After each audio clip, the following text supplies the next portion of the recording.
Hi అండి, అందరూ ఎలా ఉన్నారు? ఈ రోజు మనం ఈ వీడియోలో నెల్లూరు స్టైల్లో రొయ్యల ఫ్రై అనేది చాలా టేస్టీగా ఎలా ప్రిపేర్ చేసుకోవాలో చూద్దామండి. ఈ రొయ్యల ఫ్రై అయితే చాలా అంటే చాలా టేస్టీగా ఉంటుంది. ఈ ఫ్రైని మనం వేడి వేడి రైస్తో పాటు సర్వ్ చేసుకొని తిన్నారంటే దీని టేస్ట్ అయితే అదిరిపోతుందండి. ఇప్పుడు ఈ రొయ్యల ఫ్రై ఎలా ప్రిపేర్ చేసుకోవాలి ఏంటి అనేది ప్రాసెస్ మొత్తం ఈ వీడియోలో చూపిస్తాను. వీడియోని ఎక్కడ స్కిప్ చేయకుండా చూడండి. మీకు కనుక నచ్చితే మీరు కూడా ఒకసారి ట్రై చేయండి. ట్రై చేసినాక ఎలా వచ్చింది అనేది కూడా కామెంట్ చేయండి. ఇప్పుడు ఈ రొయ్యల ఫ్రై ఎలా ప్రిపేర్ చేసుకోవాలో చూద్దాం. ఈ ఫ్రై కోసం నేనైతే ఒక 1/2 kg వరకు రొయ్యలు తీసుకున్నానండి. ఇలా తీసుకున్న ఈ రొయ్యలను నీట్ గా క్లీన్ చేసుకొని ఈ రొయ్యల పై నుండి ఈ పొట్టంతా వలిచి వీటిని ఒక 2-3 టైమ్స్ నీట్ గా వాష్ చేసి తీసుకున్నానండి.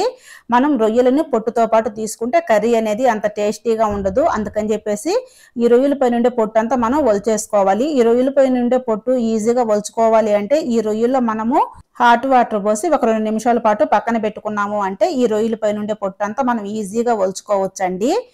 ఇప్పుడు మనం స్టవ్ మీద కడాయి పెట్టుకొని ఇందులో ఒక 3 టేబుల్ స్పూన్ల వరకు ఆయిల్ వేసుకోవాలి. ఆయిల్ ఇటెక్కిన తర్వాత ఇందులో కొంచెం దాల్చిన చెక్క, 4-5 లవంగాలు వేసుకోవాలండి. తర్వాత ఇందులో 1/2 టీ స్పూన్ జీలకర్ర వేసుకోవాలి. ఇలా వేసుకున్న తర్వాత ఈ మొత్తాన్ని ఒకసారి ఫ్రై చేసుకోవాలి. ఇవి కొంచెం ఫ్రై అయిన తర్వాత ఇందులో ఒక పెద్ద సైజు ఆనియన్స్ ని సన్నగా కట్ చేసి వేసుకోవాలి. తర్వాత ఇందులో ఒక 4 పచ్చిమిర్చి కట్ చేసి వేసుకోవాలండి. ఇలా వేసుకున్న తర్వాత ఈ మొత్తాన్ని మనం లైట్ గా ఫ్రై చేసుకోవాలి. ఆనియన్ మనకు ఈ విధంగా ఫ్రై అయిన తర్వాత ఇందులో ఒక చిన్న టమోటాని సన్నగా కట్ చేసి వేసుకోవాలి. టమోటాని యాడ్ చేసిన తర్వాత ఈ టమోటాని ఒకసారి ఈ విధంగా ఫ్రై చేసుకొని దీనిపైన మూత పెట్టి ఆయిల్లో ఒక 2 నిమిషాల పాటు మగ్గించుకున్నాము అంటే టమోటా అనేది మనకు చాలా మెత్తగా మగ్గుతుందండి. చూసారు కదా మనకు టమోటా అనేది ఎంత చక్కగా మగ్గిపోయిందో. ఇప్పుడు ఈ ఆయిల్లో మనం పొట్టు ఒలిచి పక్కన పెట్టుకున్న ఈ రొయ్యలను యాడ్ చేసుకోవాలి.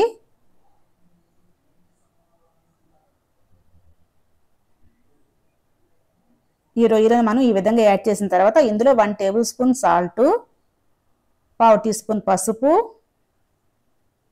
1/2 టేబుల్ స్పూన్ వరకు మిరియాల పొడిని యాడ్ చేసుకోవాలి. ఈ మిరియాల పొడి వేసుకోవటం వల్ల మనకు ఈ రొయ్యల్లో ఉండే నీచు వాసన అంతా పోతుందండి. ఇలా యాడ్ చేసిన తర్వాత ఇప్పుడు ఈ రొయ్యలను మనం ఈ విధంగా చిన్నగా కలుపుకోవాలి. గట్టిగా కలుపుకున్నాము అంటే ఈ రొయ్యలు అనేవి మనకు విరిగిపోతాయండి. కొంచెం కుక్ అయ్యేదాకా ఈ రొయ్యలను మనం ఈ విధంగా చిన్నగా కలుపుకోవాలి. ఇలా కలిపిన తర్వాత ఇప్పుడు ఈ కడాయి మీద మనం మూత పెట్టి మంట హైలో పెట్టి ఒక 5-6 నిమిషాల పాటు ఈ రొయ్యలను మనం ఉడికించుకోవాలండి. మధ్య మధ్యలో మూత తీసి కలుపుతూ ఉండాలి. చూసారు కదా ఈ రొయ్యలు మనకు కుక్ అయ్యే కొద్దీ ఇందులో నుంచి వాటర్ అనేది మనకు బయటకు వస్తూ ఉంటాయండి. మనం వాటర్ అయితే ఏమి యాడ్ చేయలేదు కదా. ఈ రొయ్యలు కుక్ అయ్యే కొద్దీ మనకు వాటర్ అయితే వస్తాయి. ఈ వాటర్ అన్ని ఇనికేంత వరకు మనం ఈ రొయ్యలను ఉడికించుకోవాలి. చూసారు కదా ఈ వాటర్ ఇనికిపోయే కొద్దీ మనకు రొయ్య కూడా ఉడికిపోతుందండి. ఇప్పుడు మరలా దీనిపైన మూత పెట్టి ఈ వాటర్ అన్ని ఇనికిపోయేంత వరకు మనం ఈ రొయ్యలను ఉడికించుకుందాం. ఇప్పుడు చూద్దాం. చూసారు కదా మనకు ఈ వాటర్ అన్ని ఎంత చక్కగా ఇనికిపోయినాయో. ఇలా ఇనికిపోయిన తర్వాత ఇప్పుడు ఇందులోకి మనం మసాలా అనేది యాడ్ చేసుకోవాలి. ఇప్పుడు ఇందులోకి 1 టేబుల్ స్పూన్ అల్లం వెల్లుల్లి పేస్ట్ వేసుకోవాలండి. ఇలా అల్లం వెల్లుల్లి పేస్ట్ యాడ్ చేసిన తర్వాత ఈ మొత్తాన్ని ఒకసారి కలిపేసి మంట లో ఫ్లేమ్ లో పెట్టుకొని ఒక 2 నిమిషాల పాటు మూత పెట్టి ఈ అల్లం వెల్లుల్లి పేస్ట్ ని ఆయిల్లో మగ్గించుకున్నాము అంటే మనకు ఇందులో ఉండే పచ్చి వాసన అంతా పోతుంది. ఇప్పుడు 2 నిమిషాల తర్వాత చూద్దాం.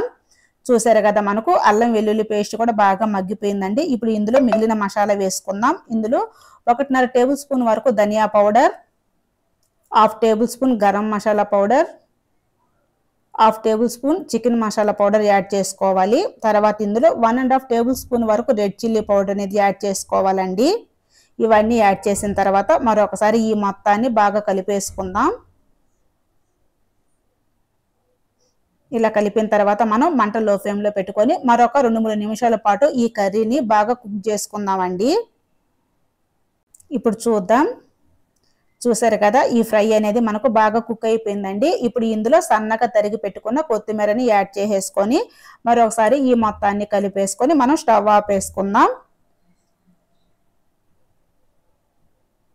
చూసారు కదండి మనకు ఎంతో టేస్టీగా ఉండే రొయ్యల ఫ్రై అనేది రెడీ అయిపోయింది. ఇప్పుడు ఈ ఫ్రైని మనం సర్వింగ్ ప్లేట్లో తీసేసుకుందాం.